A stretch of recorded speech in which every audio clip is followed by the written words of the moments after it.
आप सभी सज्जनों को मेरा नमस्कार हो। ये मेरे सामने एक कुंडली है। ये कुंडली हमारी 21/1/1994, समय 5:40, स्थान आगरा है। इस कुंडली के बारे में आपको बता रहा हूं कि कुंडली को देखने का मुख्य नियम क्या है। यानी मेन जो आधार है वो कुंडली में कौन से भाव खाली हो तो उसका फलादेश कैसे निकाला जाता है। ये कुंडली आपके सामने है। धनु लग्न की कुंडली है और इसके ग्रह ये बैठे हुए हैं। दूसरे भाव में मंगल, सूर्य, बुध, शुक्र बैठे हुए हैं और तीसरे भाव में शनि महाराज बैठे हुए हैं। चौथा भाव खाली, लगन भाव खाली। पंचम भाव में चंद्रमा बैठा हुआ है जो अष्टम भाव का स्वामी है। छठे भाव में केतु बैठा हुआ है। सप्तम में कोई ग्रह नहीं बैठा हुआ है और अष्टम भाव में कोई ग्रह नहीं बैठा हुआ है। लेकिन इसमें 4 ग्रहों की दृष्टि है। सूर्य, बुध, मंगल, सूर्य। पंचम भाव में कोई ग्रह नहीं बैठा हुआ है। इसमें 2 ग्रहों की दृष्टि है। 1 2 3 4 5 6। एक तो है शनि महाराज को, एक है मंगल की। और मंगल हमारे द्वादशी से हैं, उसकी दृष्टि है भाग्य भाव पर। शनि की दृष्टि है भाग्य भाव पर और दसम भाव में कोई ग्रह नहीं बैठा हुआ है और ना ही किसी ग्रह की दृष्टि है। 11 भाव में हमारे बैठे हुए हैं गुरु महाराज तुला राशि में और द्वादश भाव में बैठा हुआ है राहु। अब हम करते हैं इसमें योग देखते हैं। देखो इसमें गज केसरी योग है क्योंकि गुरु और चंद्रमा एक दूसरे से सप्तम भाव में 1 2 3 4 5 6 7, इसे कहते हैं गज केसरी योग। गज केसरी योग बहुत अच्छा माना जाता है। गज केसरी योग हो गया आपका। अब हो गया मंगल। मंगल जो है 1 4 7 10 में अगर अपनी राशि को देखता है तो उसको रुचक योग कहते हैं। मंगल ये 1 2 3 4 अपनी राशि को देख रहा है तो मंगल का रुचक योग हो गया। अब शुक्र को देखते हैं। शुक्र भी अगर 1 4 7 10 में उसकी राशि होती है तो उसको मालव्य योग कहते हैं। शुक्र ये बैठा हुआ है 1 2 3 4 5 6 7 8 9 10। शुक्र की राशि दशम भाव बढ़ रही है तो मालव्य योग हो गया। और शनि हमारे हैं अपनी राशि में हैं तो उसका भी सस योग हो गया। और आपको इस कुंडली में धन भाव और विद्या भाव में ज्यादा ग्रह बैठे हुए हैं और अष्टम भाव को देख रहे हैं। यानी ये विद्या के लिए, शिक्षा के लिए और पैसे के लिए बहुत अच्छा योग कुंडली बता रहा है। फिर इसमें आजीविका ग्रह हैं तो आजीविका ग्रह के बारे में मैंने आपको बताया था। अगर दसम भाव से लेकर के 12 भाव में ज्यादा ग्रह बैठे हों प्लस पूर्ण परमात्मा अंश होने चाहिए मंगल, चंद्र, सूर्य, राहु, तो 10 से होगा 7 से 1 2 3 4 5 6। यहाँ सिर्फ 2 ही ग्रह हैं गुरु और राहु। अब हम दसम भाव से देखते हैं तो 1 2 3 4 5 1 2 3 4 5 6। इसमें कितने ग्रह हो गए? गुरु हो गया, राहु हो गया, सूर्य हो गया, मंगल हो गया, बुध हो गया, शुक्र हो गया, शनि महाराज हो गए। तो 1 2 3 4 5 6 7। अब आप अंदाजा लगा लो आजीविका ग्रह इस कुंडली में 7 ग्रह बैठे हुए हैं प्लस पूर्ण परमात्मा अंश राहु, सूर्य, मंगल, 3 ग्रह इसमें पूर्ण परमात्मा अंश बैठे हुए हैं। इनको मिलाकर के टोटल सात, एक दो तीन चार पांच, सात ग्रह बैठे हुए हैं। तो ऐसे अंदाजा लगा लो कि ये अपना जिंदगी में पैसा अच्छा कमाएगा, क्योंकि 11 भाव का स्वामी धन भाव में बैठा हुआ है। ये धन भाव है, ये आय भाव है, तो ये संबंध बना रहा है 11 भाव दूसरा भाव धन कमाने के लिए। और धन कमाने के लिए अगर ये यहाँ ज्यादा ग्रह बैठे होते हैं तो यह व्यक्ति अचानक पैसे कमाएगा, क्योंकि अष्टम भाव पर दृष्टि पड़ रही है। ये नियम हर जगह लागू होता है। ऐसे ग्रह अगर बैठे हैं तो इस कुंडली में सबचा योग आजीविका ग्रह दसम भाव से लेकर के 3 भाव तक टोटली 7 ग्रह बैठे हुए हैं।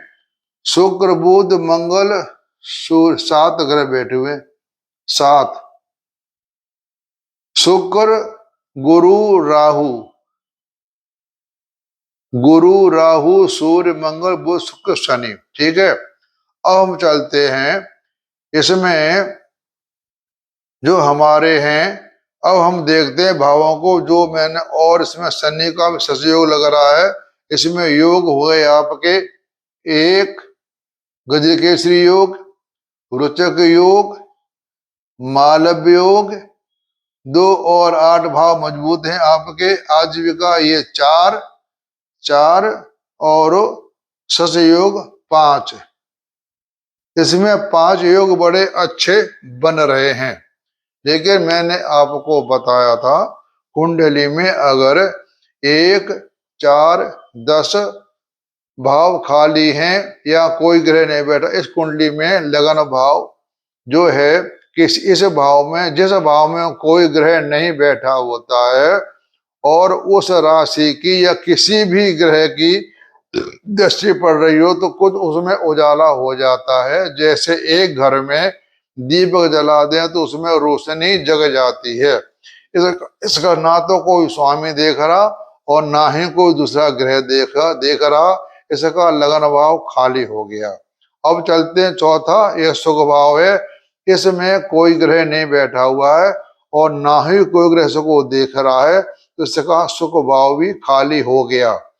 अब चलते हैं हम दसम भाव में। दसम भाव कर्म का होता है और सम्मान का होता है। इस ग्रह में कोई, इस भाव में कोई ग्रह नहीं बैठा हुआ है। कन्या राशि है, इसमें भी कोई ग्रह नहीं बैठा हुआ है, यानी इसके 3 भाव खाली हो गए, 1 4 और 10।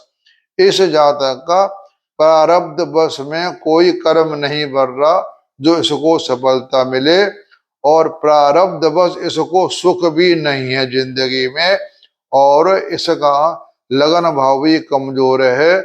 इसका चंद्र लगन मजबूत है, क्यों चंद्र लगन के सामने गुरु बैठे हुए हैं। 1 2 3 4 5 6 7। जब भी हम किसी कुंडली का विवेचन करते हैं तो उसे सप्तम भाव को जरूर देखना चाहिए। जैसे हमारा द्वितीय धन भाव है या शिक्षा भाव है, इसका सप्तम भाव होता अष्टम, इनकी यहाँ दृष्टि हो गई तो इसके 2 भाव मजबूत हो गए। अब देखते हैं भाग्य भाव को। त्रिकोण में हमारा मेन जो जिसका रोल होता है हमारे कुंडली में, वो भाग्य भाव का होता है। इसमें हमारी दृष्टि मंगल की 1 2 3 4 5 6 7 मंगल की दृष्टि पड़ रही है, जो कि मंगल हमारे द्वादशेष हैं, द्वादश भाव के स्वामी हैं और पंचम के भी स्वामी हैं। तो इनकी दृष्टि द्वादश भाव की पड़ रही है, तो ये इनको भाग्य में कमी लाए। और दूसरी दृष्टि पड़ रही है 1 2 3 4 5 6 7, दूसरी दृष्टि पड़ रही है शनि की, जो शनि को हम पापी ग्रह कहते हैं, और मंगल भी पापी ग्रह की गिनती में आता है। तो इस नवम भाव पर पापी ग्रहों की दृष्टि पड़ रही है, तो इसका जो भाग्य भाव वो भी इसका खराब हो गया है। अब इसके देखो आप, इसके कितने भाव खराब हो गए। केंद्र त्रिकोण का पहला भाव, और केंद्र का चौथा और दसम भाव और त्रिकोण का नौवां भाव खराब हो गया। इस कुंडली में हमारे जो 5-6 योग बन रहे हैं वो खाली हो, 5 योग बन रहे, उन्होंने उन योगों ने किसी ने योग इसके काम नहीं आया। फिर हम देखते हैं, इसलिए मैंने सुख भाव पर क्रॉस कर दिया, कर्म भाव पर भी क्रॉस लिख दिया, भाग्य भाव पर दृष्टि पड़ रही है द्वादशेज की और षष्ठेज शनि। ये हमारा जो शुक्र है, शुक्र हमारा 6ठे भाव का स्वामी है, मंगल 12 भाव का स्वामी है और शुक्र 6ठे भाव का स्वामी है। तो इसका 6ठा भाव भी खराब हो गया और भाग्य भाव भी खराब हो गया। और मैं आपको बता देता हूं, जिस कुंडली में 12 भाव और 6ठा भाव खराब हो, उस कुंडली में उस जीवन उसको कभी भी सैया सुख नहीं मिलता है। अगर 12 भाव में कोई शुभ ग्रह बैठा हुआ है या 6ठे भाव में कोई शुभ ग्रह बैठा हुआ है तो उसे सैया सुख की प्राप्ति होती है। लेकिन इस कुंडली में ऐसा कुछ नहीं दिख रहा। 6ठा भाव में केतु है और 12 भाव में राहु बैठा हुआ, इसको सैया सुख की प्राप्ति नहीं है। और इसमें बुध हमारा मार्केश है, बुध हमारा मार्केश है जो कर्म भाव का स्वामी है, वो मारक भाव में बैठा हुआ है, इसका कर्म भाव भी खराब हो गया और सुख भाव भी खराब हो गया और लगन भाव भी इसका खराब हो गया। इस तरह से और आपको मैं बता देता हूं, जिस कुंडली में प्रारब्ध से कोई हमारे केंद्र कोण के स्थिति खराब होती है वो देख ली। और हमने ये भी देखा, जिस जातक की शादी मंगल या केतु आ जाए, चाहे महादशा हो, चाहे अंतदशा हो, चाहे प्रत्यंतदशा हो, इस जातक की शादी हुई थी, वो दशा थी इसकी 14 जुलाई 2024 की शादी हुई थी। शादी होने के 1 महीने बाद इसकी पत्नी अपने घर जाके रूठ के बैठ गई। जब इस जातक की शादी हुई थी उस समय मंगल की महादशा, बुध की अंतदशा और केतु की प्रत्यंतदशा चल रही थी।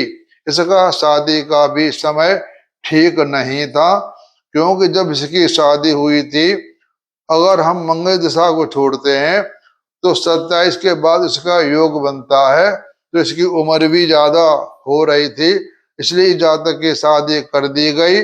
मंगल की दशा महादशा और केतु की प्रत्यंत दशा, तो इसका शादी का जीवन भी खराब हो गया। अब दोनों मियाँ बीवी अलग रह रहे हैं। ये कोई भी काम करता है इस जातक को सफलता नहीं मिलती है, जो भी कुछ कमाता है सारा पैसा व्यर्थ में ही खराब हो जाता है, क्योंकि हमें कुंडली सामने बता रही है। ऐसी कुंडली मैंने बहुत कम देखी है, क्योंकि इतने इसमें राजयोग होते हुए भी इस जातक का जीवन में कोई खास इसको अच्छा नहीं मिला जो कि इसको करे। और इसके 6 चंद्र लगन ठीक है, लगन भाव भी इसका ठीक नहीं है। तो इस तरह से हमारे वैसे भी हमारे कुंडली में 6, 8, 12 भाव खराब होते हैं और 4 भाव को भी खराब माना जाता है। मैंने पिछली वीडियो बनाई थी, उसमें मैंने आपको सुख भाव के बारे में बताया था। किसी भी कुंडली की आप भाव की अर्थ लगाएं, भाव को के बारे में बताएं, उसमें आपको कारक ग्रह को भी लेना चाहिए कि जिस भाव का, जैसे हमारा ये 4था भाव है, 4था भाव का कारक चंद्रमा है, इसमें चंद्रमा की स्थिति भी लेना चाहिए। भाव भावेश कारक तीनों की स्थिति देखना चाहिए। इसमें कितनी बातें मिलती हैं उसी तरह से उसके आप जीवन में बता सकते हैं। यानी भाव भावेश कारक में से 33% हो गए।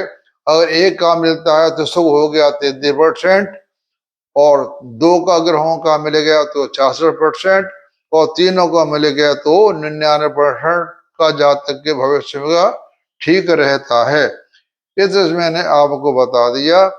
फिर देखो इसमें आप देखो ताज्जुब की बात, इस कुंडली में इसकी दशा भी सही चल रही है मंगल की। मंगल पंचम का स्वामी है।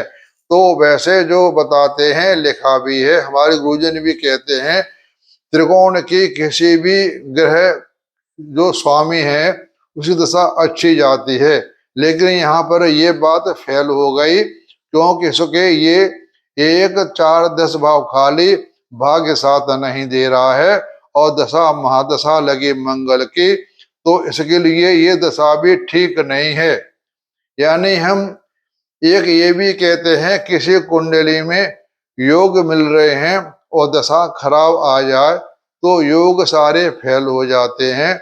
लेकिन यहाँ उल्टा हो रहा है, यहाँ राजयोग होते हैं लेकिन इस कुंडली की स्थिति ठीक नहीं है, तो यहाँ त्रिकोण के स्वामी या केंद्र के स्वामी दशा आती है तो उसने फल अच्छा नहीं दिया। ये हम देख रहे हैं, मंगल की दशा चल रही है 10/11/2020 से लेकर के 10/11/27 तक। यहाँ तक इसका कुछ भी नहीं हल हो सकता, क्योंकि इसके हमारे ये 3 भाव खाली, भाग्य भाव खराब है। उसके बाद आगे दशा, दशा राहु के आगे, ये इसके लिए खराब है, क्योंकि राहु हमारे 12 भाव में बैठा हुआ है। अगर कोई भी ग्रह 6, 8, 12 में बैठा हो और उसकी दशा चल रही हो तो उस जातक के लिए वो ठीक नहीं होता। चाहे ग्रह बैठा हो, चाहे भाव का स्वामी हो, वो दशा उसके लिए ठीक नहीं होती है। दशा ठीक होती है 1, 5, 9 और 10 और चौथा भाव लगन भाव।